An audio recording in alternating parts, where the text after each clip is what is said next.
안녕하십니까. 프랜차이즈 정보시스템 연구소 국민재입니다. 이번 시간에는 포스 시스템에 대해서 설명을 드리겠습니다. 아마 포스 시스템이 뭔지 모르시는 분들은 거의 없을 겁니다. 워낙 많이 사용되는 그 IT 시스템이니까요. 그래서 포스 시스템이 무엇이다 라는 쪽보다는 포스 시스템이 프랜차이즈와 어떤 연관이 있느냐 이쪽에 무게중심을 싣고 설명을 드리겠습니다. 프랜차이즈 유통 프로세스를 보면은 매장 중심에서 돌아가는 유통 프로세스가 있고 가맹본부 중심으로 돌아가는 유통 프로세스가 있습니다. 포스는 그 중에서 매장과 고객 사이의 그 유통 프로세스를 담당하는 시스템이죠. 그럼 매장 차원에서 이 포스 시스템의 의미는 무엇이냐? 현실적으로 카드 결제죠. 그리고 그날 하루 영업을 마감하면은 카드 매출 얼마, 현금 매출 얼마, 돈통의 잔액이 얼마, 이런 하루 영업 마감에 대한 정보를 주죠. 이거 외에도 이제 기능이 여러 가지 있는데 뭐 더 이상 설명드리진 않겠습니다. 그럼 가맹본부 차원에서 포스 시스템의 의미는 뭐가 있느냐? 두 가지가 있습니다. 뭐 이제 여러 가지 있을 수 있겠지만은 이제 저는 이제 크게 두 가지를 꼽는 겁니다. 첫 번째, 전국 매장에 이제 포스 단말기를 통해서 데이터가 다 수집이 됩니다. 그는 가맹본부에서 실시간으로 모니터링을 할 수 있죠. 그러면은 매출이 올라간다, 내려간다, 어느 지역은 올라가는데 어느 지역은 내려간다, 어떤 상품은 올라가는데 어떤 상품은 내려간다. 실시간으로 파악할 수 있죠. 그러면은 그 자료를 토대로 마케팅팀이나 기획팀에서 빨리빨리 대응을 할 수 있습니다. 예를 들어서 매출이 한참 이제 떨어지는 상품은 뭐 퇴출시킨다든지, 뭐 매출이 이제 또 떨어지는 지역은 이제 프로모션을 통해서 한번 살린다든지, 이런 식의 이제 뭐 대응을 할 수 있겠죠. 근데 만약에 그런 정보가 없으면 매장에서 본사로 이제 발주하는 그 주문량을 보고 감을 잡아야 되는데 한 박자 늦죠. 그쵸? 그 다음에 이제 두 번째로 중요한 의미가 뭐냐? 바로 이겁니다. 채찍 효과. 유통 관련된 서적을 읽어보신 분은 아마 알고 있는 내용일 겁니다. 한번 설명을 드릴게요. 예측 가능한 장기적 변동을 제외하고 나면 대개의 제품에 대한 최종 소비자의 수요는 그 변동폭이 크지 않다. 그러나 공급망을 거슬러 올라갈수록 이 변동폭이 커지는 현상이 발생되면서 채찍 효과라는 용어가 사용되었다. 무슨 말인지 아시겠어요? 어렵죠? 제가 좀 쉽게 설명드릴게요. 제가 과자를 한 달에 한 개 먹는다고 가정을 해보죠. 그런데 입맛이 땡겨서 한 개 더 사 먹었습니다. 또 땡겨서 한 개 더 사 먹었습니다. 그래 봐야 한 달에 한두 개 차이죠. 그런데 저 같은 고객 100명을 상대하는 매장에서는 100개, 200개가 되겠죠. 그쵸? 100개, 200개가 많거나 적거나. 그리고 이런 매장에 과자를 공급해야 하는 물류센터에서는 만약에 매장이 100개다. 이 100개 매장에 물류를 공급해야 되는 물류센터는 이 변동폭이 10,000개, 20,000개가 되겠죠.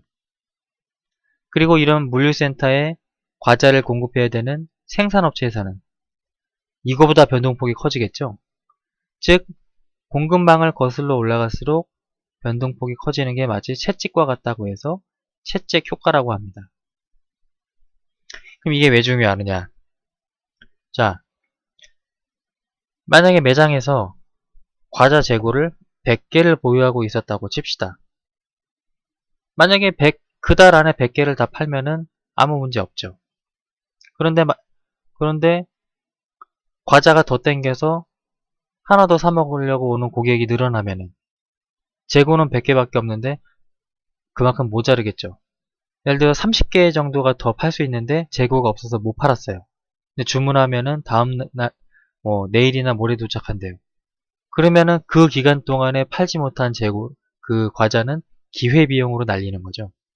거꾸로 그럼 이번에는 아싸리 그냥 재고를 200개를 가지고 있었다고 칩시다. 근데 150개밖에 못 팔았어요. 그럼 50개는 그냥 재고로 남는 거죠. 이건 재고 비용으로 또 날리는 겁니다. 이게 적정 재고를 유지하는 게 굉장히 어렵습니다. 왜 그러냐? 뭐 만약에 재고 비용을 전혀 걱정하지 않는다 치면은 그냥 창고 무진장 크게 지어서 거기다 과자 잔뜩 쌓아놓고 그냥 팔면 되죠. 근데 만약에 안 팔리면은 유통기간 지나면은 그거 그만큼 다 날리는 거잖아요. 그쵸?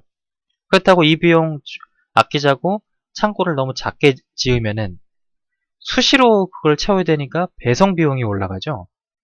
그래서 그 적정 재고를 유지하는 게 굉장히 어렵습니다. 그런데 이 매장에서는 3개월 전, 2개월 전, 1개월 전 이 매출을 분석하면은 평균 매출량이 나옵니다. 예를 들어서 3개월 동안 평균 매출이 과자가 100개였다. 그러면은 역시 다음 달에도 100개 할 확률이 크죠. 그럼 100개 정도 주문을 하는 겁니다. 뭐 좀 여유를 둬서 110개 이 정도. 10개밖에 차이 안 나요?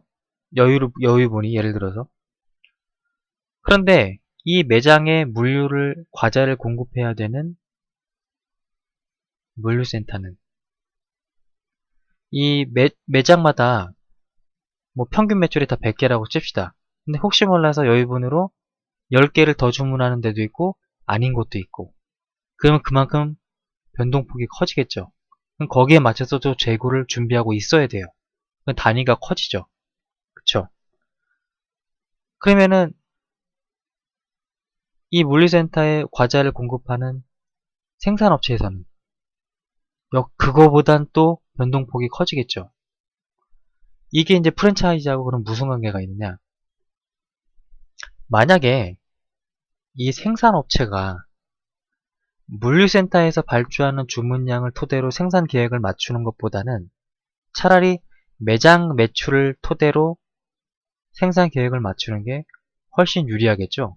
어차피 얘도 이거에 따라서 재고를 예측하는 거니까 차라리 그냥 이쪽을 바라보고 생산 계획을 맞추는 게 훨씬 유리하겠죠.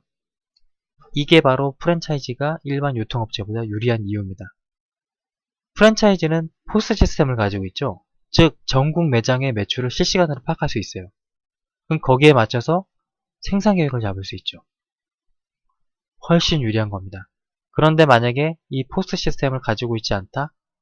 스스로 나는 이쪽이 아니고 이쪽이 되는 겁니다. 자발적으로 이 유리한 위치를 포기하는 거예요. 이 채찍 효과에 대한 설명은 유통, 물류, SCM, ERP 관련 서적을 보면은 자세한 설명이 되어 있습니다. 그런데 이게 그 프랜차이즈가 이 포스 시스템을 이용해서 이러한 부분들을 어느 정도 해소할 수 있기 때문에 유리한 겁니다.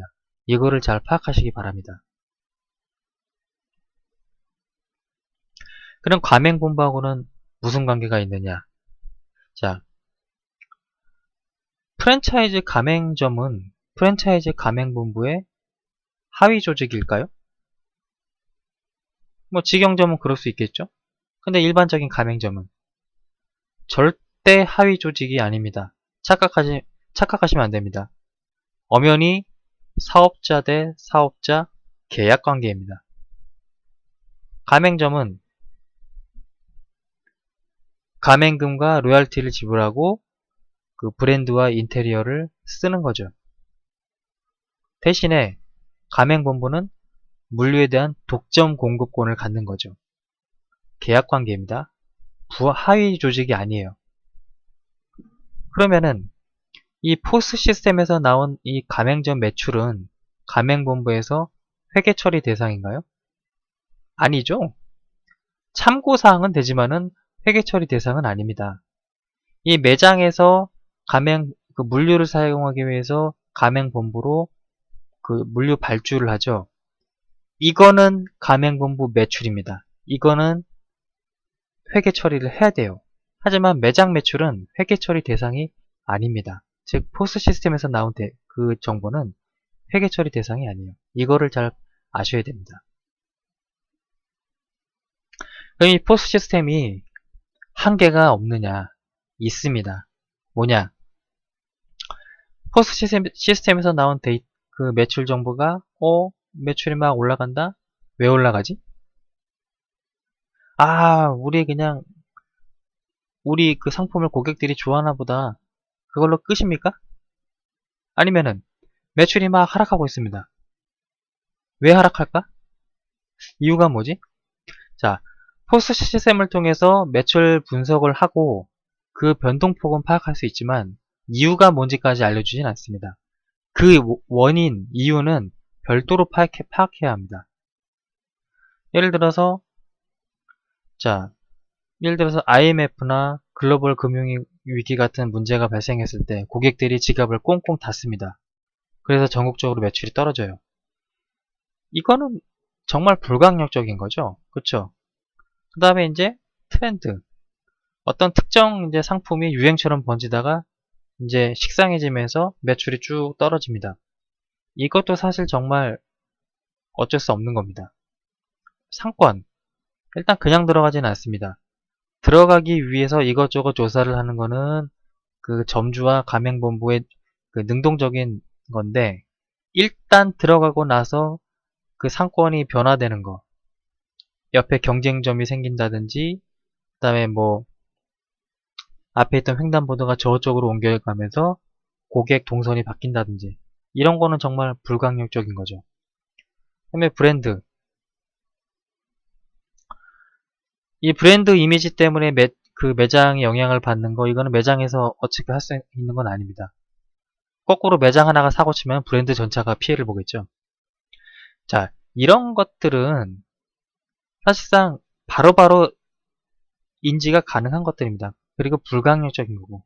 그런데 이 매장 차원에서 발생되는 거 있죠. 이런 문제는 얼마든지 개선이 가능한 것들입니다. 예를 들어서 포스 시스템에서 매출이 하락했어요. 원인이 뭐지? 이런 불가항력적인 문제는 아니에요. 그러면은 매장만의 문제죠. 청소를 안 해서 고객들이 싫어한다든지 직원이 불친절한다든지 점주가 다혈질이라서 손님 보는 앞에서 직원을 깬다든지 뭐 이런 것 때문에 만약에 고객이 등을 돌린다? 이런 거는 얼마든지 원인 파악할 수 있죠.